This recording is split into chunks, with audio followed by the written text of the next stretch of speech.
Hello and welcome to another episode of the SC Playbook AFL podcast. My name is Dylan Bolch. Round 17 is done and dusted. As always, I'm joined by two of the best in the business. We've got the 2021 Supercoach runner-up, Steve Nico. Nico, how are you? Hello, Dylan. Yeah, good, mate. Nice cold day in Melbourne. So, yeah, car was frozen this morning and not a very pleasant scoot down this evening either. But I'm here. I wish we were talking about the World Cup and not the AFL, but that's okay. Did you catch the game this morning, Mexico and England? I did, absolute Good banger. watch. Yeah, really good watch. Expecting a tight, 1-0 or something, and they just came out with plenty of goals. It was a nice surprise. Yeah, it was a very good game, to say the least. And our resident data analyst, Harry West. Harry, how are you? Hey, guys. I don't know what game you guys watched, but that really crushed my spirits, the England game. Not enough to get over the Saints 160 points with Naz. What a day yesterday. I like the jacket too. You're repping the retro style. Got to rock the pure milk at all times. How did we score last week? I scored 2,631, which I thought was going to see me rise more than it did. So I'm into 1,342. Rank-wise, going in the right direction. I thought it was a bigger score than it was, though. But Yeah, can't I'm a bit complain. surprised. Can't complain with that. So I only went up 367 places, but you'd rather that than down 367. So I'm pretty happy. How did you go? Yeah, I got a 2,486 for me. So largely thanks to Sheasel as captain, really, that pulled my team out of the doldrums. So yeah, came in a couple of thousand spots, but yeah, the rank is still at 13k. Yep. I think that's where my ghost NRL team's sitting at. Oh, nice. Maybe I should ghost. No, I go. Yeah. Harry, how are you placed? 26.38 for me this week. Nice. Top score. Still only top 6K for the round. Like, I thought that was an absolute cracking score, but inside the top 20K for the first time this season with one trade to go. It's going to be an interesting ride from here. We're all on our way up, which is good. Now, I'm giving you boys a little bit of homework this week. I want you to look at the best point of difference players under 10%. So I've got a few names down here that I'll throw your way, but feel free to add your own in as well. Let's start in the back line. Harry, one guy who set the world on fire last week was Bailey Dale with a 150 against the Swans. He's in 9.9% of teams at the time of recording, so I've snuck him in there. He's a pretty good buy, isn't he, from here on? Yeah, I like him. I don't know why he was down in that sort of game versus Adelaide, but sort of apart from that, he hasn't really gone under 95 for quite a while. So really do think that he's a good option, and now he's at a better price. Do think that's a really good buy, especially for those that are maybe worried about Whitfield over the next couple of weeks. I think Dale could be a good option. Nico, are you worried that Connor Butterick is looking at time on the sidelines? Does that impact Dale in a positive or a negative way? I don't think it matters either way, to be honest. I think Dale he's the number one guy coming out of D50, so yeah, I think he'll just keep that role, obviously, and continue to score well. I enjoy watching him play. He just demands the footy. He kicks it really well. Rarely has an off day like he did a couple of weeks ago. So, yeah, I think he's a good pick. What about a couple of the Suns lads in John Noble and Bodie Yuland? It feels like Gold Coast are really struggling at the moment, but those two are two lads that are really playing pretty solid footy. Do you like them as options or probably not? Yeah. I mean, they scored pretty well against Collingwood, which is no surprise. Which we've spoken about that in the past. Noble back, into his favoured role, in D50 rather than on the wing. So that's a positive if you're interested in him. He'd probably have a pretty high break even, I think. I'll need to look at that. But at least the role was better on the weekend with him. And his scoring was back, over 100. Yep. Harry? We said the same thing for weeks, though, which is they're not winning. Like, yeah, they're not playing well. Is this style of footy really what they want to be doing? But they keep doing it week after week and they keep losing. So I feel like a bit of a broken record with saying the same thing. But I'd rather be picking a team that has a bit more form and that there's a less risk around it. Yep. Harry, I want your thoughts on Caleb Daniel at North Melbourne. A lot of people are on Luke Parker at the moment, who was brilliant yet again. Could you double up on both North Melbourne defenders there? I think he can. It's about picking the right time, though. You look at his scores, he absolutely beats up on the terrible teams. And then when there's a bit more accountability or a tougher team, it's not so good. So I'd be waiting. They've just come off two really easy fixtures and then a sort of harder one against Port. I'd be waiting until they've got an easy matchup, and then I think you could. Not sure this week, though. even though we know how well halfbacks go against Collingwood. Collingwood have been a bit tougher. Yeah, right, okay. Obviously, Gold Coast They sort all of didn't pretty show much- that. They all pretty much turned up, didn't they? Yeah. But Collingwood has been more restrictive in the last sort of 5-10 weeks. So I don't mind it. I just think It's not as soft as we thought it might have yeah, been. you're getting a 130 or a 70. Yeah. Just depends to your sort of risk appetite, whether you're happy with that. There really isn't a lot, is there? No. I was looking at it. You're not going to go Zorko, who's at 2%, and he might come back in this week, but you're not going to do that straight away. You're going to want to see a couple of games from him. So Sicily and Blakey were Yeah, the other two that are under don't go 10%. Sicily. But Yeah. yeah. I'm interested to see how Hawthorn's backline works going forward. I know, Harry, we were talking off air before about Noel Miraz, who was really good on debut as a key defender. We know Jack Scrimshaw was hurt but due back soonish. Josh Weddle's out at the moment with suspension, battle miss. So there's a few different pieces there. I wouldn't be going into Sicily, I don't think, right now. And then Blakey's the other one that we all sort of looked at a few weeks ago. What about Callum Mills? So Mills, not the week just gone, the week before, had 63% CBAs. He didn't have it on the weekend. which is out of the blue, and then nothing Yeah. on the weekend. 3 tons in a row. Yeah, I don't know. I think I'd rather just go Blakey if I'm going to go one of the Swans boys. Yep. Are you going to do it before a Freo game early in the round? I feel like they're going to bounce back. And Yeah. I'm not sure. There's a lot of points there. And there's like a $55,000 difference between Blakey and Mills. So I think I'd rather go the cheaper option there who has the runs on the board, if that makes sense. I know Mills has been good in the past, but I think I prefer Blakey a little bit. Midfield, any names that jump off the page for you guys there? Ashcroft. Yeah, you were big on him last week. Big on him last week. I think they're just kicking into gear. I know we spoke about them getting some reinforcements back, but I just think that when they're playing well and they're winning, he's just there to take all those points. So I think he's a captain option in a few of the upcoming games. Mm. Thoughts on the Ashcroft shout, Nico? Yeah. You on board? Yeah, really good. Yeah, they're definitely hitting the right gears now. We're still going to see McCluggage come back into the team and that kind of stuff. I don't know if that's going to impact him a little bit, but yeah, his form at the moment is elite. So, red hot. Essendon this week. Yeah. You saw what my boys did to them. Yeah. Imagine what a good team will do.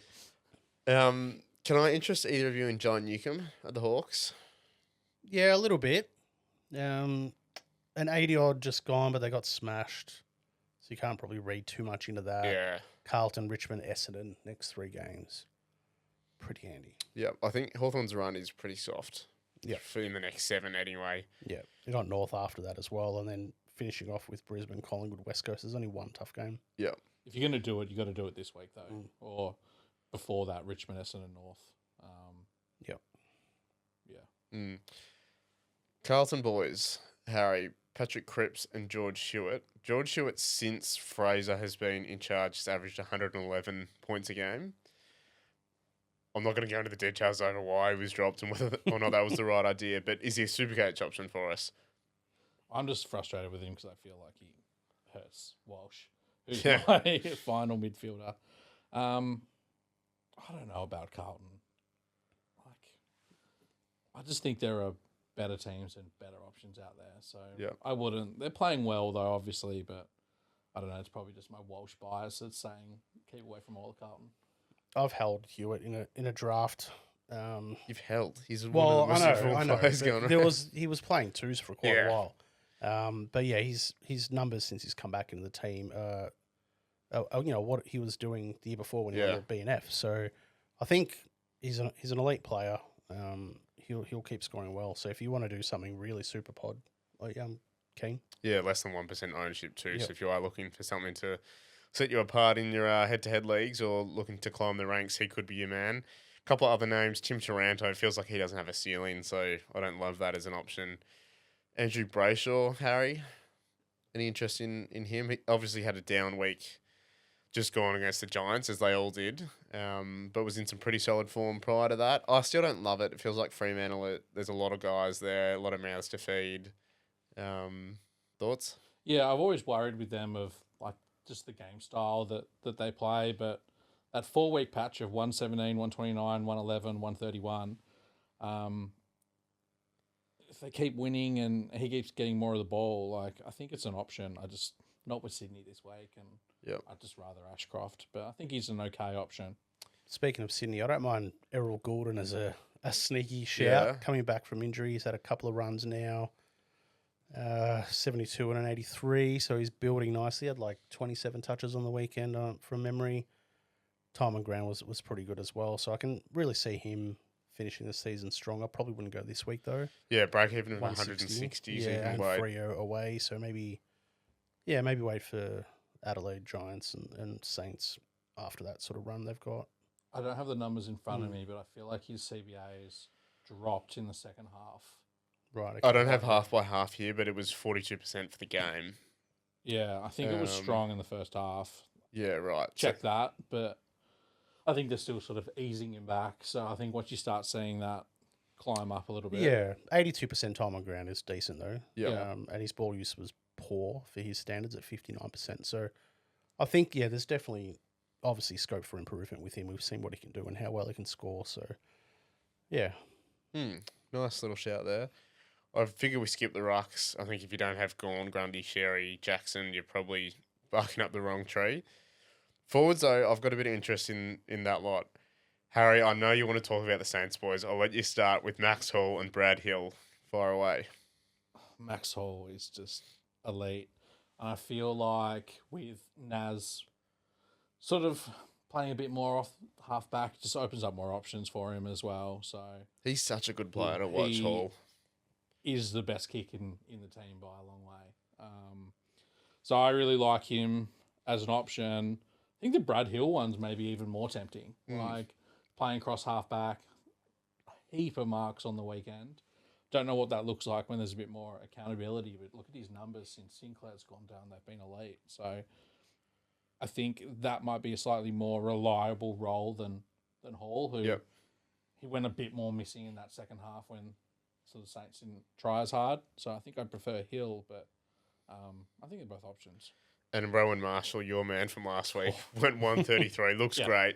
We knew he had that in his kit bag. Tom Zakoning, I think, is looking at 2 or 3 out, maybe. Yeah. It's all a little bit vague.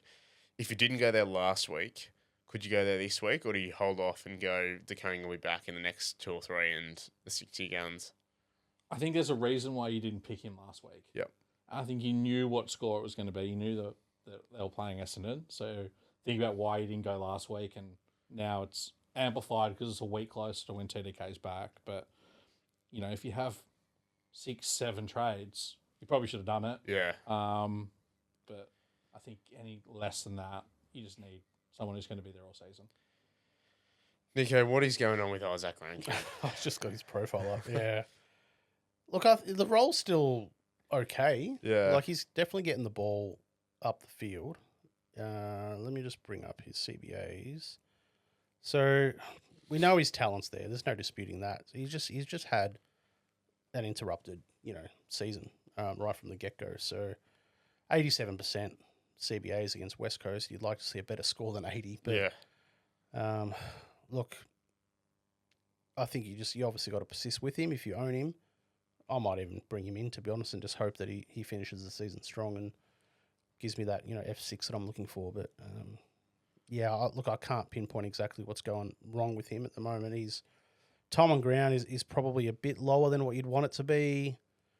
He's handballing quite a bit. The meters gained are pretty low. So if you can get more kicks and more meters gained, I think you'll see that, better, Supercoach ratio coming through compared to Dream Team. But goals as well. We know he loves a goal. Yeah, he hasn't hit the scoreboard for a couple of weeks, it feels like. I don't know if you got one on the weekend, but just the one. Just the one? Okay. But so definite scope for improvement. We know what he can do. So you're going with pedigree more than anything. Yeah. The other name I had written down was Riley Sanders at the Dogs, but probably because I wouldn't recommend going there at the moment. He's totally out of the CBA rotation, so he had peaked at, there are a few 70s, a few 60s, a few 50s, 40s the last month, has been all 30s, and then on the weekend was 8. So 8% that is. Yeah, still played well and scored well, Yeah. but you're going to get those really poor scores in between. So Yep. And when, as we mentioned, the Saints boys are so hot, you could look at ranking for a cheaper option, and then a lot of people can look at Durham as well. They either have him or don't. I think he's in about 15% of teams, so I'd rather go there. Yep. They really put as well. Durham on ice late in that game. Like I think he was on the bench for the last 10 minutes or so. So they're obviously worried about his body a little bit, but he was elite with the ball. Probably Yeah. the only player on that team that really used it well. I've been pretty happy with that as a trading. 109 the first week. I've owned him. I can't really complain with a score like that for an F5, F6. So, yeah, I think that's still pretty good buying at 450k. couldn't go with Charlie Curnow or something, could you? Well, so I was writing the weekly wrap today, and Jeremy Cameron came across Yeah, with his 7 score. with his 7. Yeah. Because usually this is the time of the year where you pick a key forward in a good side with And a their soft fixtures run. are there as well. Yeah. For Geelong, yep. I personally don't love Curnow because I think against better sides he is checked out a little bit. Yeah. He does have Port Adelaide, Essendon and North Melbourne in the last 3 games, which is pretty tasty, but yeah. I don't know. It's a What's the price at right now? 426. See, I'd go Durham for 30k less right now. There's no way Durham's 30k less, is he? Sorry, 30k more. Beg your yeah, pardon. okay. Yeah. Yeah, although, but as we said, like if you need something to really shake up your head-to-head league, I don't mind that at all. Just on Cameron, so he's sub 300k right now with a massive break even. Fast forward 2-3 weeks when he's bottomed out in price, could you look at bringing him in then as either a bench loop or a flex guy or an F6 play? Yeah, I think you could, because he's got that ceiling. So Yeah. if he hits that 150, then you're up and about. But I mean, you're going to be sidewaysing a rookie basically to him at that Do you point think as well. Harry, the role could change? Like I hear a lot of people talking about how he's, as a marking target at the moment, his arm's no good, so he's not running, he's not jumping.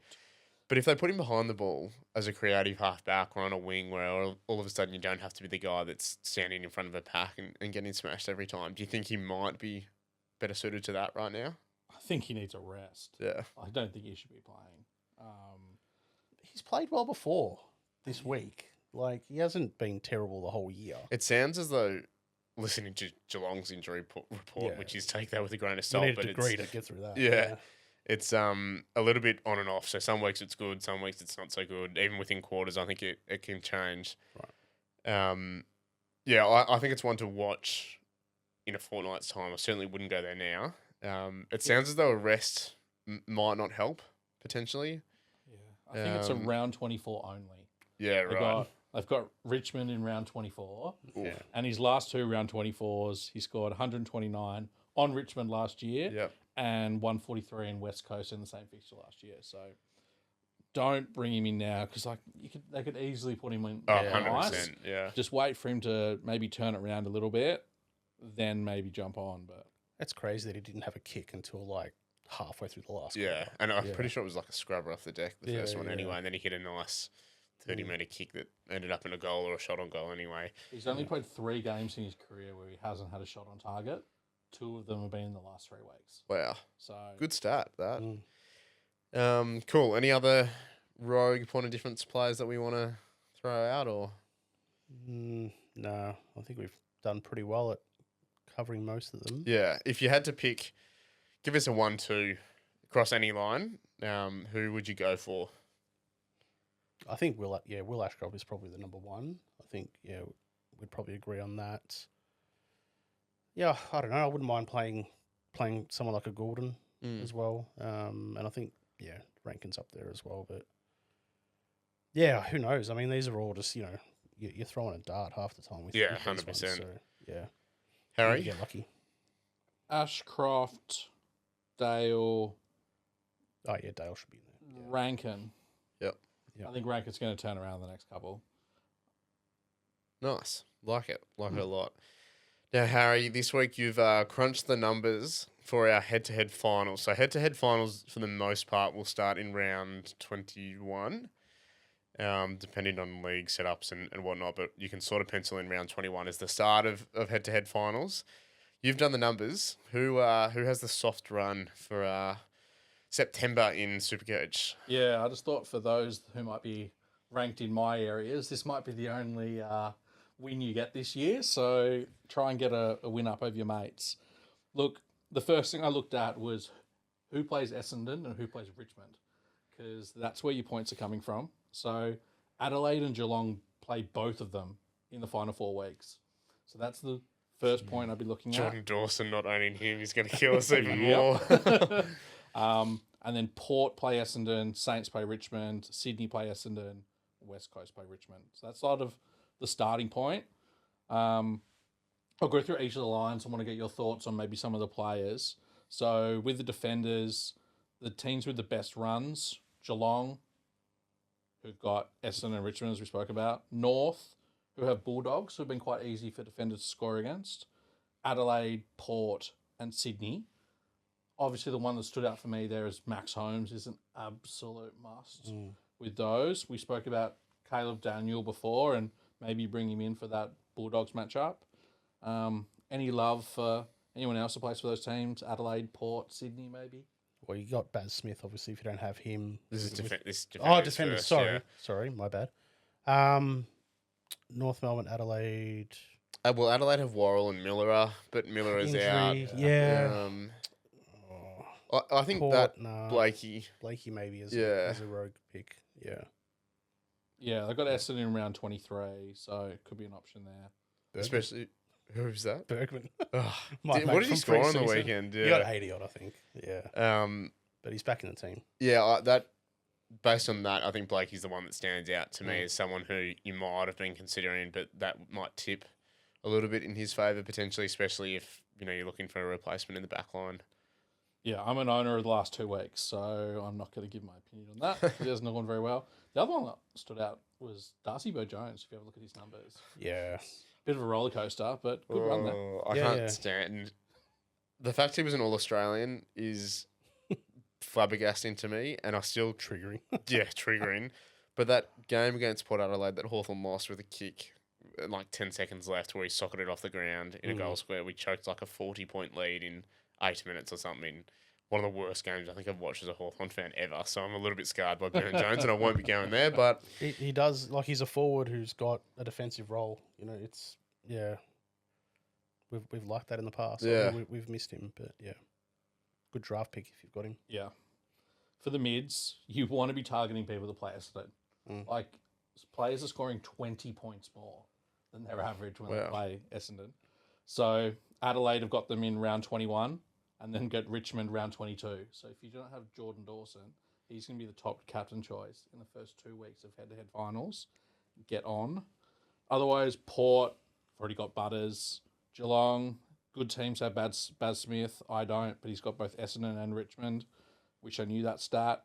And then West Coast and Collingwood to sort of round it out. So it feels to me like 4 of the top 5 options are just the top 5 players have just got amazing runs. So you just got to get the best guys in the mids, to be honest. It's a good thing I'm not making finals. yeah, it doesn't matter for us. Yeah, It doesn't matter. I don't have Dawson. Nothing really jumps out at me about that list. I feel like most will have Butters, most will have Dacos, a lot will have Smith. A lot, unfortunately, we don't, but a lot will have Dawson as well. And I certainly wouldn't be looking at any of the Eagles boys. Yeah. The top tier guys. Rucks, not a lot there that was interesting. Probably the only thing that stood out. Freo have 2 really easy matchups. So they got Bulldogs and Carlton, and then 2 harder ones in Melbourne and Adelaide. Yep. So it'd be a bit up and down there for Luke Jackson, but he scores more like a midfielder anyway. The last thing I looked at, and we spoke about this a little bit already, key forwards. So specifically looked at your big boys, not those that go up into the midfield, so your De Goeys and those sort of guys. You want to be playing Bulldogs, which is interesting, and then Richmond, Essendon. So those that stood out, Adelaide with Essendon and Richmond the first 2 weeks, and then Geelong with Richmond in the final week. We just spoke about that. My question to you guys is, Riley Thilthorpe, if he gets back and gets over his food poisoning or whatever he's got, some mystery illness, he's no Jordan, but would you ever consider him for the first 2 weeks to maybe get you into the grand final? I know it's Is it just key forwards or is it general forwards as well? That's 'Cause just like- keys. Just key, all right. Because I was thinking Rankin could Well, yeah. potentially benefit Yeah. anyway if it's a general He will. forwards thing. But yeah, I thought 370k, pinch hitting a little bit in the ruck. Just, whenever Yeah. someone's got a Not back quite cheap injury, enough I'm either. always a bit skeptical. Yeah. And as nice as Essendon and Richmond are, he then has Freo and the Giants, who I anticipate will need to win that game if they're going to make a wild card. So it's a good little sugar hit early, but then maybe actually in the last couple it's not great. So Yeah. I maybe don't mind it if you've got the luxury to have an F7 loop. But yeah, he's probably not cheap enough, as you said, Harry, to warrant real consideration for me. And But that's why I like Rankin, like those mid numbers for Adelaide. We talked up Jordan Dawson. Rankin's in there, he gets that sort of sugar hit. I only really want to bring in a key forward in the last round or last 2 rounds, and they've got to be cheap. Melbourne have Bulldogs in the final game, but you're not picking anyone there. So it's Jeremy Cameron. I wouldn't pick Shannon Neal. Just hope that maybe Geelong gets up and he's playing all right. He's taken a bit of a step back from last year, hasn't he? A bit. who's this? Shannon Neal. I think he's averaging about Is he 80. right? Yeah, okay. Yeah, he's on a He was waiver on, I just wire. remember in him the being on draft. fire last year. Like he was, Yeah. Actually, I do Really remember well. that. I had a mate Yeah. who brought him in, and I was like, really? Yeah. And it worked out semi-okay. I think he Yeah, made about yeah. 100 grand. But yeah, just get on your Adelaide and Geelong guys is my note. So if you're missing a Holmes, a Dawson, a Baz Smith, really get on because you're going to need them. Rookie downgrade wise, we'll skip through this pretty quickly. Josh Gota is the number 1 target this week as a defender. I feel like he was around 4 years ago or something. Yeah. It's a rookie defender. I remember I almost picked him at about 190,000 one year, and then he did his Achilles in the last warm-up game. That's the thing with him. He's been injured for a lot. Yeah. So he's been on the books for a number of years and just hasn't got out on the park. It's good to see him string a couple together, but I don't know if you'd go there, would you?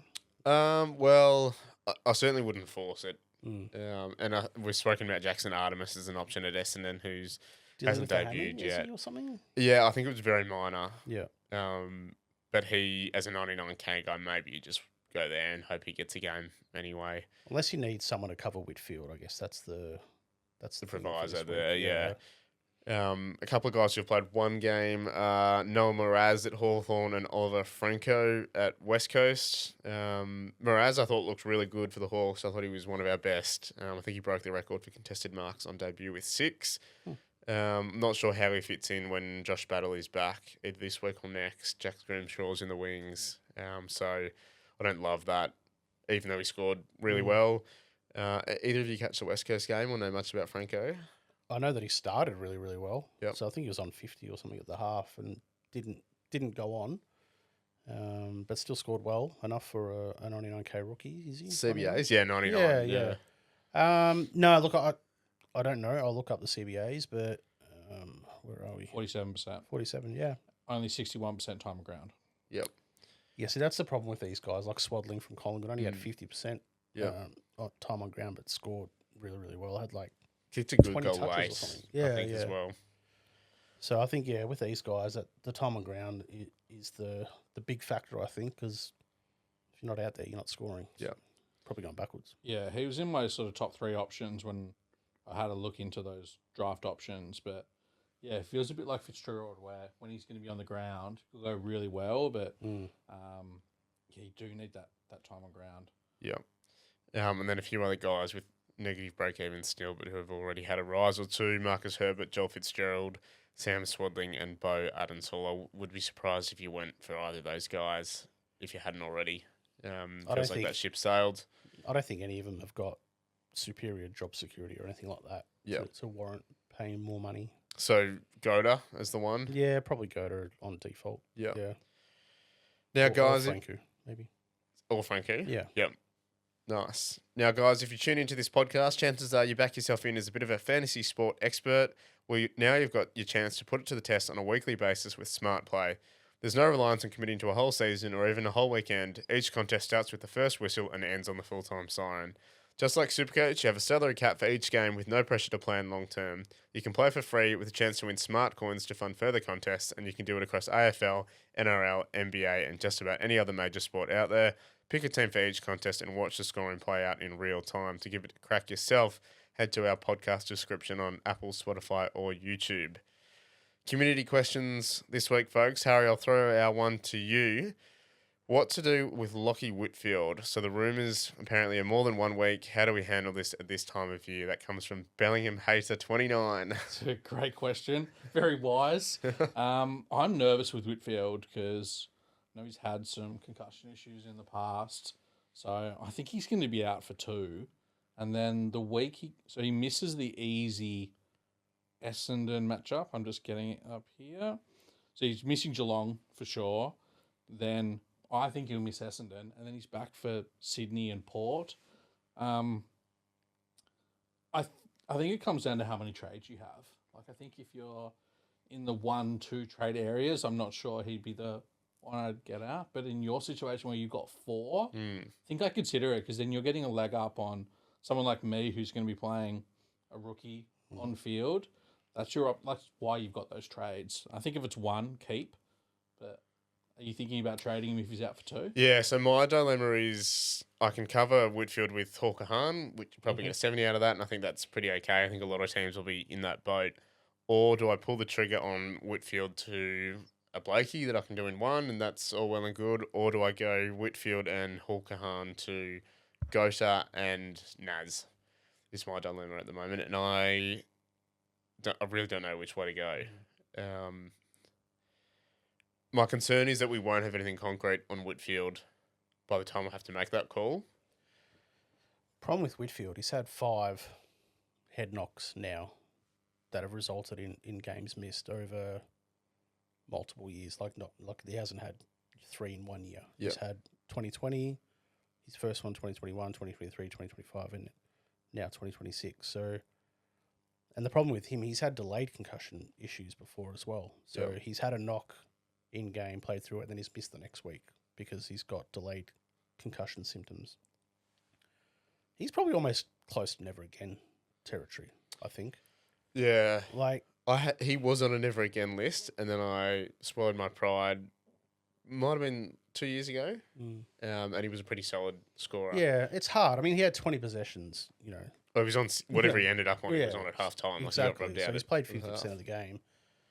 He's on, some kick outs. He's, in the top 2 for distributing out of the D50.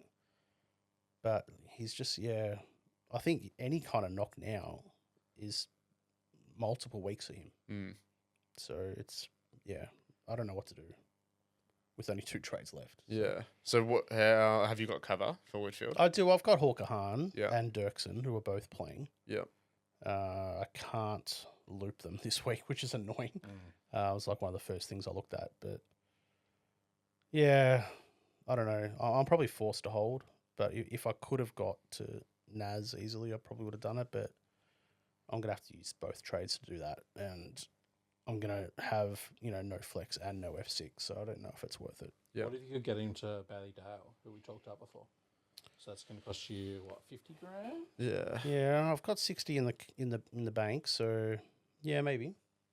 Yeah, I was hell bent on upgrading Sam Cumming though this week. So I think he's right to sell with a 66 break even. You probably could hold him for 1 more maybe. Just have a look at his CBA numbers on the weekend just gone. They've stayed consistent. Well, he's dropped back to 48. Yeah, I don't know. I think he's right to sell, but maybe Dale. Yeah, my big dilemma is not losing the 2 trades, but if I do that, then my cash gen is fried, and I'm going to end up with Herbert in flex for the rest of the year, which I don't love. Like, he just scored a 50. Yeah. Um, Could you get Hawker Hahn in flex? No. No, to get Whitfield, I've got to sell Hawker Hahn and use the okay. money in him. So, Yep. on one hand, I get Naz, who's probably the D1, D2 from here. Does it leave me a bit thin elsewhere? Can you ride 22 premiums? I don't know. I've got a few. You probably could ride 22. Yeah, I don't love that. I've got Clark, Rankin, Callahan. Durham was great, but I'm still a little bit sus on him. There's a few guys that, can easily drop an 80, a 50, a 60. Any tags coming for Naz? He's got North, so there's a Sullivan tag there, then into Sydney, Jordan, yeah. and then a hard game with Geelong. So that'd be Mellon, maybe. Yeah. Yeah, I feel like Mullen's only been doing the real obvious tags, but I don't think you get any more obvious than Naz at the moment. So I would rather get Jordan Dawson than Naz in that position. Which I can't do that either because I've got no one to flick into the back line for Whitfield. No, that's why I mean you wouldn't put your upgrade money on top of Whitfield. Yep. You'd go down to like a Blakey or someone a bit cheaper. Yep. And then you use your Hall Kahan money to Down the track to get Dawson. Yeah. That's what I haven't done the numbers. That's why I think. Yep. And that feels like the percentage play too, which I've often leaned towards. This is coming from a coach who gave up getting Baz Smith for the whole season to get Naz last week. So maybe I just want to have him more to my own. Yeah. I don't know. What are you guys thinking? I'm not really sure what I'm doing. Harry, are you going to use your last trade? I'm in a position where Jagger Smith's my worst player. He's my flex. Yeah. So if I have to play a rookie instead of Whitfield, they're just going to drop out. So I'm like not that bothered by it. My issue is if Roberts and Whitfield are out this week. Yeah. Then I might have to trade. But at the moment, no, I'm just going to take it and then know that player's out with flex. Yeah. I'm sorry, I'm smirking because I just thought I might as well click on the trade assist button, see what that will give me. Probably Soundbanks. Yeah. No, it wants me to use my last two trades and bank 425k. Oh, nice. Yeah, so that was pretty good. And then if I click on carried over to next year, bit of a war chest. Yeah. Based on projected scores, it wants me to trade out Luke Jackson for Gawn and Bailey Smith for Will Ashcroft. So. You're onto something with Ashcroft. Yeah. No. So yeah, I don't know what I'm doing. Obviously, I'm clicking on trade assist because I don't have any idea what I'm doing. But the idea was to get Cumming to Rankin, I think. Yep. At the start of in one, you can do that. I can do that in one. Yep. I'll flick Artie Jones into flex because at least then my forward line looks complete. Yep. Yeah. But yeah, and then I don't know what to do about Whitfield. Maybe just hope that he's back in one or two. Yeah. Captains this week? I've got Luke Jackson VC because I hate Grundy and he's probably going to towel him up. And I've just got Sheasel. You know, it would be the most grunty thing ever is if he went 150 this week and you've gone to Jackson. Yeah. Sheasel captain. I don't think there's any reason to jump off him in his form. So that's what I've got. The smarter play might be to VC Sheasel. Yeah, just on Sheasel. Does your man Ed Allen spend any time there? Don't think so. Yeah. No, I think Sheasel will be fine. Run around, do what he wants. We'll just go head to head with him and see how it plays out. Yeah, see how it goes. I'm big on Max Gawn this week. 100%. He was huge last week with a 165 against Hawthorn, which felt like a no-brainer captaincy to me. I don't know if you don't even own Gawn. Did you factor Gawn into your plans? No, because I feel like Hawks have been a pretty tough matchup. But I reckon they could have played 10 rucks and he still would have scored well. I think Gawn. He only scored 105 earlier this year against them, but that was with Max Heat in the side. Prior to that, 174, 162. Heath played 50% time on ground that week too. Yeah. So imagine what it would have been without that. So career average of 132.4 against Richmond, which is similar to what it was against Hawthorn last week. So at the moment, I've got Sheasel into Gawn. Anyone else you want to throw out, Harry, as an option? Dawson and Naz are the other two I'm thinking about, but I didn't take Dacos' 133 on the weekend because I wanted to chase upside. Wow, that's a big call. Yeah. I think that I'd want a 120, 125 from my VC this week. To not take Gawn. So that's why I want someone like a Sheasel that can go crazy. So for me, no point going with a 110 sort of guy. So happy with Sheasel. Could you trust anyone from Brisbane with the armband? Oh, I've had Ashcroft. The only problem is they're only an hour and a half after the Melbourne game. Yeah. So I wouldn't be surprised if they put a few guys on a last slate there too. Can you imagine if they're up by 85 points halfway through the third quarter? Bit like the D's. Yeah, a bit like the D's you go. Thanks for the reminder. Do they need the percentage for their ladder position? Good question. Stand by. Brisbane are fourth Probably do need a bit of percentage. It's pretty tight, actually. Hawthorn has a draw, so you can sort of take them out of it. But Brisbane, Adelaide, Melbourne, Geelong, all are within 106, 115 sort of range. So potentially, yeah, maybe they might foot on the gas sort of thing. Yeah, I don't have any Brisbane players, so it's not a problem for me. Yeah, same. Just looks so tasty on paper. Looking. Yeah, Yeah. 100%. Yeah. I just don't think you'd back away from the Gorn. Like, that just seems Yeah. like a guarantee. Yeah. Nice. Any other final words of wisdom this week, boys? No, get the players you want in and have some fun. Really, I think. Yeah, Yeah, it's get that time of Dawson if you year, can. isn't Yeah. Yeah. Obviously, yeah. What we've highlighted in their finals run, he looks like the number one target there. So yeah. Nice. Well, on that note, we'll see you all next week.